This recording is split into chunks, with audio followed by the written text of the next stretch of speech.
Welcome to everyone.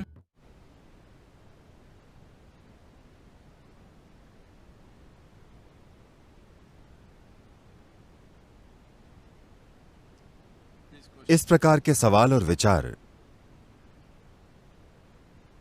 एक ऐसी मानसिकता से आते हैं जो संगठित धर्मों से पैदा हुई है।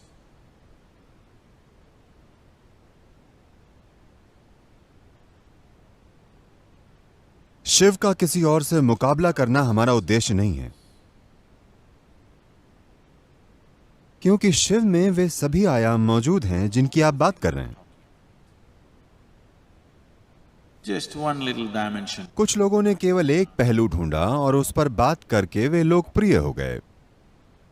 मैं उनके महत्व को कम नहीं बता रहा, वे सभी शानदार लोग हैं जिन्होंने मानवता के लिए बहुत कुछ किया। लेकिन मैं कह रहा हूं, बोध और अनुभूति के हिसाब से उनके जैसा कोई भी नहीं हुआ। और मैं सिर्फ बोध को महत्व देता हूं, और आपको भी यही करना चाहिए। बाकी सब बनाया जा सकता है। वे चीजें तो बस तामझाम है। तो आप ज़ेन के बारे में बात कर रहे हैं। खुद शिव से बड़ा ज़ेन मास्टर कौन हो सकता है?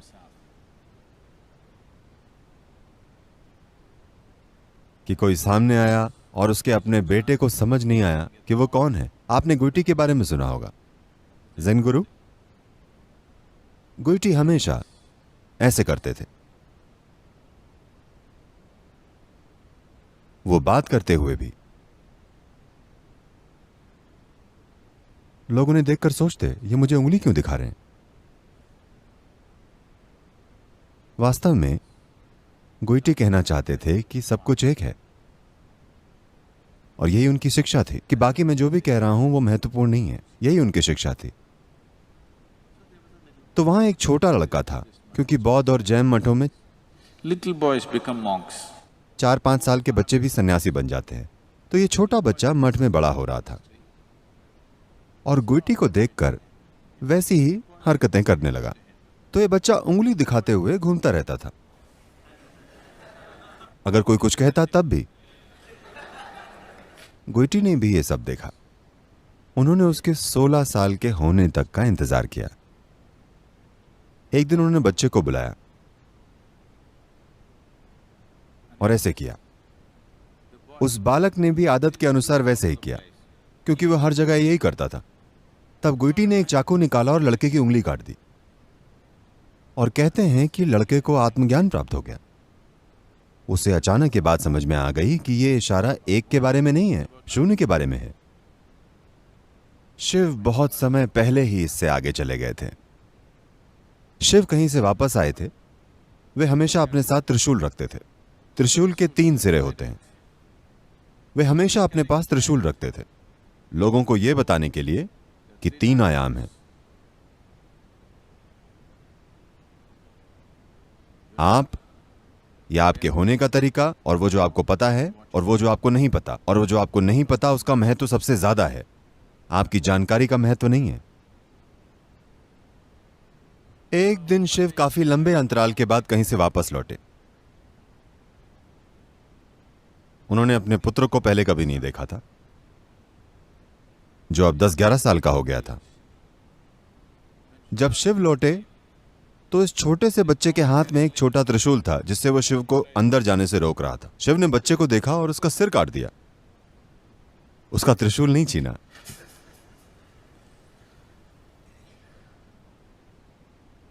और फिर थोड़ा ड्रामा हुआ और फिर उन्होंने उस बच्चे के शरीर पर एक गण का सिर लगा दिया और वो एक बुद्धिमान बालक बन गया। भारत में आज भी अगर लोग शिक्षा की शुरुआत करते हैं तो सबसे पहले वे उस बालक की पूजा करते हैं। गण आज गज बन गया है। वैसे तो वो गण का सिर था, लेकिन उसे गणेश की जगह गजेश बना दिया गया है। लोगों ने इसको थोड़ा बदल कर एक हाथी का सिर बना दिया है। पर वे बुद्धि और प्रतिभा का रूप बन गए हैं। कहते हैं ऐसा कुछ भी नहीं है जो उन्हें ना पता हो। तो ज़ेन यहीं से शुरू हुआ था। तो अब दुनिया में जिस बारे में भी बात कर सकते हैं वो उनके जीवन में दिख जाएगा। वे बहुत जटिल और पूर्ण हैं और उन्होंने कोई शिक्षा नहीं दी, उन्होंने सिर्फ तरीके बताए। ये सबसे महत्वपूर्ण बात है। औरों के पास शिक्षा थी, कितनी उंगलियां काटी जा सकती हैं। क्या आप ऐसे किसी तरीके को अपना सकते हैं? क्या आप गोइटी के उंगली काटने का तरीका सभी पर लागू कर सकते हैं? एक बालक की उंगली काट दी गई और उसे आत्मज्ञान मिल गया। अगर आप ज्यादा उंगलियां काटेंगे तो आपके पास केवल अपंग मनुष्य होंगे, इससे ज्यादा कुछ नहीं। तो शिव ने कोई शिक्षा नहीं दी, केवल तरीके बताए, और ये तरीके पूरी तरह से वैज्ञानिक हैं। शिव ने 108 रास्ते बताए और उसमें 6 और जोड़कर कहा कि 112 तरीके हैं। 112 इसलिए क्योंकि हमारे शरीर में 114 चक्र हैं, उनमें से 2 शरीर के बाहर मौजूद हैं। शिव ने कहा कि वे 2 चक्र सिर्फ उन लोगों के लिए हैं जो शरीर से परे हैं। इंसानों के लिए केवल 112 रास्ते हैं और उन्होंने इस जीवन को बनाने वाले उन 112 आयामों का इस्तेमाल करने के स्पष्ट तरीके बताए और यह बताया कि कैसे हर एक तरीके का इस्तेमाल करके आत्मज्ञान पाया जा सकता है। एक खूबसूरत कहानी है। जब शिव 7 ऋषियों को जीवन की बनावट के बारे में सिखा रहे थे तो इस दीक्षा का एक गवाह भी मौजूद था। वो गवाह आनंद तीर्थ की तरह नहीं था, वे पार्वती थीं। वे आत्मज्ञान प्राप्त कर चुकी थीं। शिव ने पार्वती को बहुत ही अपनेपन के माहौल में आत्मज्ञान तक पहुंचाया था। पर जैसे ही शिव 7 ऋषियों के साथ बैठे, वे एक खोज के बिल्कुल अलग आयाम में उतर गए। पार्वती के लिए बहुत रोचक था कि जो अनुभव उन्हें इतनी आसानी से मिला वो इतनी जटिल प्रक्रिया है। तो शिव ने अलग अलग आयामों के बारे में समझाते हुए कहा, मनुष्य 112 तरीकों से आत्मज्ञान प्राप्त कर सकता है। पार्वती ने एक महिला, एक आत्मज्ञानी और सबसे बढ़कर उनकी पत्नी होने के नाते कहा, 112 ही क्यों, और भी तरीके होंगे। शिव जीवन की बनावट के बारे में समझा रहे थे, वे जीवन की खोज कर रहे थे, वे कोई शिक्षा या फिलॉसफी नहीं दे रहे थे। तो इस खोज के बीच में उन्हें लगा कि शांति भंग हो रही है। शिव ने इशारे से पार्वती को कहा, बैठ जाओ, सिर्फ 112 तरीके हैं। क्योंकि वे कुछ सिखा रहे थे और कोई कुछ अलग बात कर रहा था, एक निजी बात, एक मनमानी बात। तो वे बोले, बस 112 तरीके हैं। वो बोली, मैं और भी ढूंढूंगी। शिव ने कहा, तुम जाओ और ढूंढो। फिर पार्वती वहां से चली गई। वे पहले ही आत्मज्ञानी थी और आत्मज्ञान प्राप्त करने के अलग अलग तरीके खोजने लगी। कहते हैं काफी सालों की साधना के बाद वे वापस आईं। शिव तब भी सप्तऋषियों से बात कर रहे थे।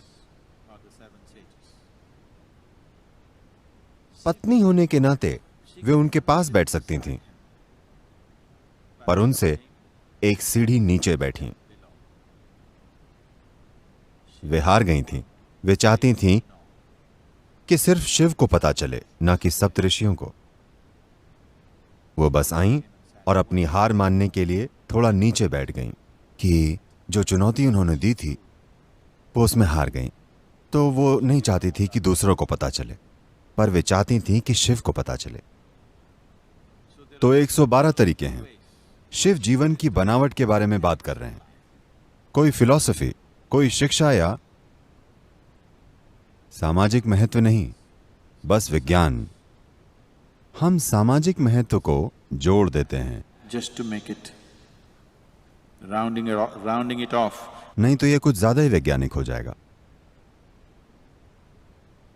इस विज्ञान से अलग अलग गुरु तकनीक बनाते हैं। उन्होंने तकनीकें नहीं दी थी, उन्होंने सिर्फ विज्ञान दिया था। जिन तकनीकों का आप आज इस्तेमाल कर रहे हैं, चाहे वो स्मार्टफोन हो, कंप्यूटर हो या कोई गैजेट हो, सभी के पीछे एक विज्ञान है। आपको उस विज्ञान से मतलब नहीं है, आप बस तकनीक का इस्तेमाल करते हैं। लेकिन अगर किसी ने विज्ञान न समझा होता तो आपके पास तकनीकें ना होती। सरल सॉफ्टवेयर बनाने में जिन एल्गोरिदम्स का इस्तेमाल होता है वो बहुत जटिल होती हैं। कभी कभी आपकी ईमेल अजीब सी भाषा में दिखाई देने लगती है। क्या आपने देखा है? आपको लगता है क्या मैंने ये टाइप किया? आपके लिए ये बेमतलब है, लेकिन किसी और के लिए इसका मतलब है। इसी वजह से ये काम करती है। Now, यहां हम केवल ध्वनि तरंगें या साउंड वेव्स का इस्तेमाल कर रहे हैं। जब मैं बोलता हूं तो ये एम्पलीफायर्स मेरी आवाज को बढ़ा देते हैं और ये ध्वनि तरंगों के रूप में फैलती हैं। मान लीजिए यदि मैं आपसे फोन पर बात कर रहा हूं तो मेरी बात ध्वनि तरंग नहीं बनेगी, ये इलेक्ट्रोमैग्नेटिक वेव बन जाएगी और वहां पहुंचकर ध्वनि तरंग बन जाएंगी। जब ये यहां से वहां तक जाती हैं तो फोन पर बात करते समय ये यहां से बैंगलोर तक ध्वनि तरंग के रूप में नहीं जाती, ये कुछ और बन जाती हैं।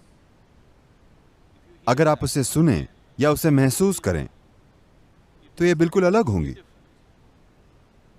पर कोई उपकरण इन्हें फिर से ध्वनि में बदल देता है जिसे आप समझ पाते हैं। तो जो शिव ने कहा वो बस शुद्ध विज्ञान है।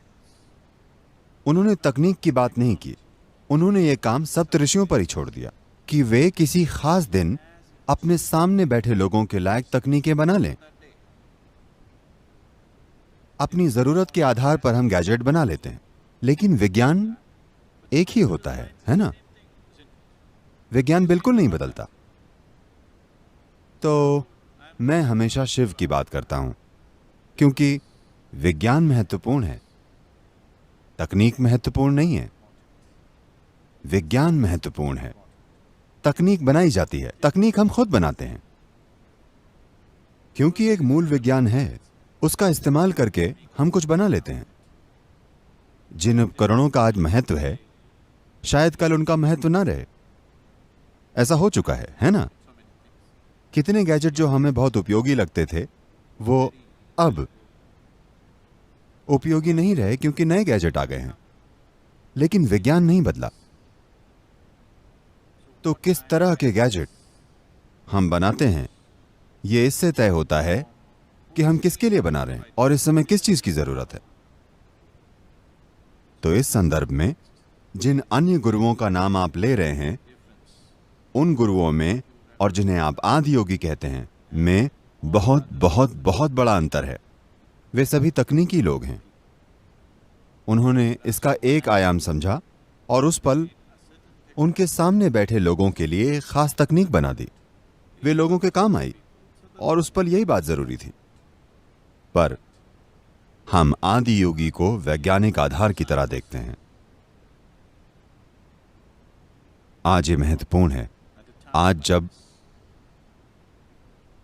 आज जब मानवता बहुत से कारणों से ऐसी स्थिति में पहुंच गई है, ये जरूरी है कि इसके मूल विज्ञान को मजबूत किया जाए।